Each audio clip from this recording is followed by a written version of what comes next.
un peu à ça. Ils en ont trouvé et ils ont interprété cela comme des traces d'atterrissage. Pour penser que ces marques ont été faites par des lapins, il faut être fou. Le sol était gelé, presque solide. Et il aurait fallu, selon les calculs des militaires, il aurait fallu un objet de plusieurs tonnes pour faire ces marques. Ce devait être un très gros lapin. Depuis 27 ans, le gouvernement britannique a toujours refusé de s'exprimer sur l'objet volant décrit par les militaires américains à Rendlesham. Selon vous, pourquoi le ministère nous a-t-il refusé une interview? La politique du ministère de la Défense a toujours été de minimiser la question des ovnis. Oui, il y a même parfois de l'embarras. Car ces objets se déplacent très vite, font des manœuvres que même les meilleurs jets ne peuvent pas faire. Personne n'aime parler d'une situation où l'on est désemparé et où la réponse est « nous ne savons pas ». Car le gouvernement passe alors pour stupide et ignorant. Aux États-Unis, un homme a enquêté sur des observations qui n'ont jamais été rendues publiques par le gouvernement. Cet homme habite près de Seattle, dans un village à proximité de la frontière canadienne. Richard Haynes, éminent chercheur de la NASA, devenu expert légal lors des catastrophes aériennes.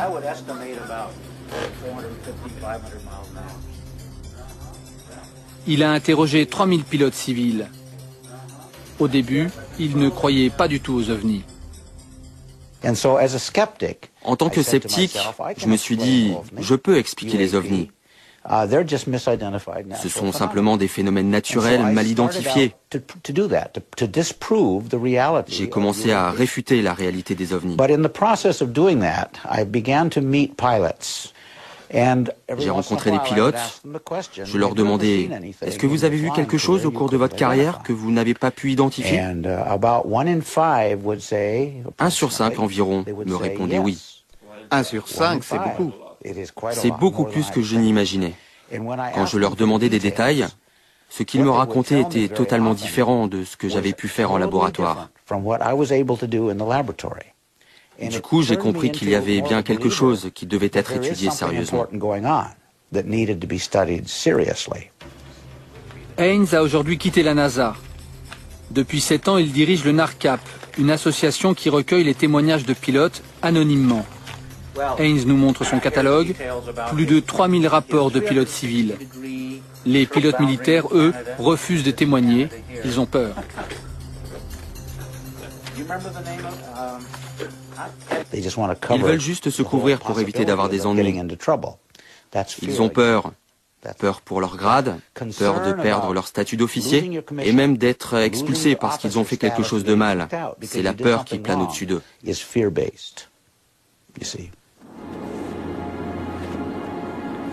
La peur. Car témoigner sur les ovnis peut coûter très cher. Emma Barwood, ancienne adjointe au maire de Phoenix, capitale de l'Arizona, en a fait l'amère expérience.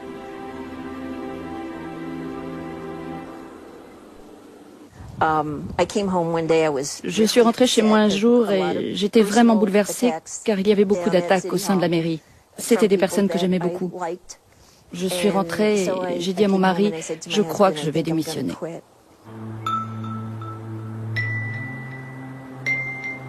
Tout a commencé le 13 mars 1997 dans le ciel de Phoenix. Cette nuit-là, à 22 h, des habitants de la ville filment avec leur caméscope.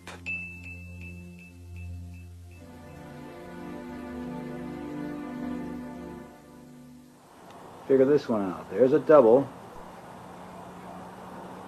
There's a third one. Hey, Sue? All right, you tell me what it is. Oh, what do we got? Hey, Sue! Oh, my God. Oh. The time is about 10 o'clock, Sue? Yes. 10 o'clock, March 13th, Thursday night. Yes. Isn't that weird? Look at that. Au même moment, à l'autre bout de la ville, un caméraman amateur saisit la même scène sous un autre angle. Jesus Christ, it's some kind of spear or something. Oh, you got to keep on. There's another one too. Where? Oh, look at that. Woo, look at them all. There's 4 of them. Look at there's 3 of them all together. Oh! Another one just showed up. There are multiple. Whoa! Maybe somebody's setting up. And there's geometry behind this. Les lumières ont disparu les unes après les autres, après environ 5 minutes.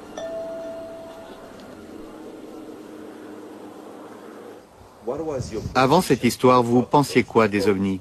Je n'y pensais pas. Je n'avais lu aucun livre, je n'y avais jamais pensé. Le 13 mars 1997, Emma Barwood n'a pas vu le phénomène. Mais le lendemain, elle est submergée d'appels téléphoniques de témoins. Elle pose donc des questions au conseil municipal et remue ciel et terre pour tenter d'en savoir plus. Mais à la mairie, pour toute réponse, on lui rappelle la position officielle. Nous n'allons pas ouvrir d'enquête parce que la police a reçu moins de 5 appels téléphoniques. Comment vous prenez ça? Ils ont menti? Je veux dire qu'ils ont menti sciemment. Mais pourquoi? Je ne sais pas. Après, j'ai écrit à un sénateur, car il avait dit que si on lui demandait, il examinerait la question. Alors je lui ai envoyé une lettre. Il a donc écrit directement au chef d'état-major de l'armée. Et il n'y a jamais eu de réponse.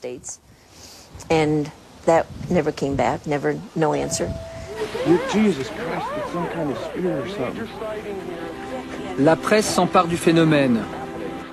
Du coup, l'armée de l'air donne sa version des faits.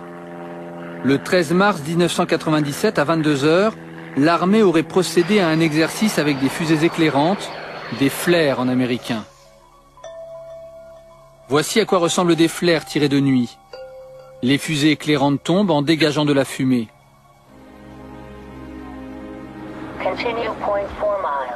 Nous avons rendez-vous avec un policier de Phoenix qui a été témoin du phénomène. Aujourd'hui, il n'est plus policier, il est lieutenant dans l'armée. Il a accepté de témoigner sur ce qu'il a vu la nuit du 13 mars 1997, mais à condition de rester anonyme. Et ce militaire ne croit pas du tout à la version officielle.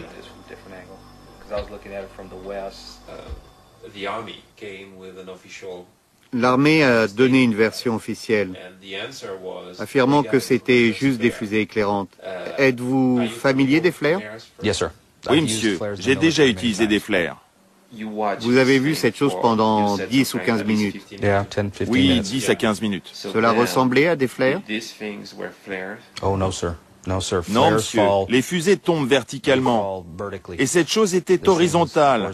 Quand un flare tombe, vous voyez la fumée qui sort derrière. Vous savez s'il est clair, vous pouvez voir la fumée et il tombe avec un parachute.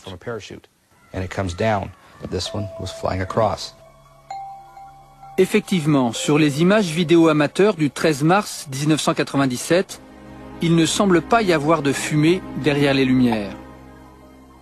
Et leur alignement est rectiligne. Un alignement géométrique qui serait donc dû au hasard.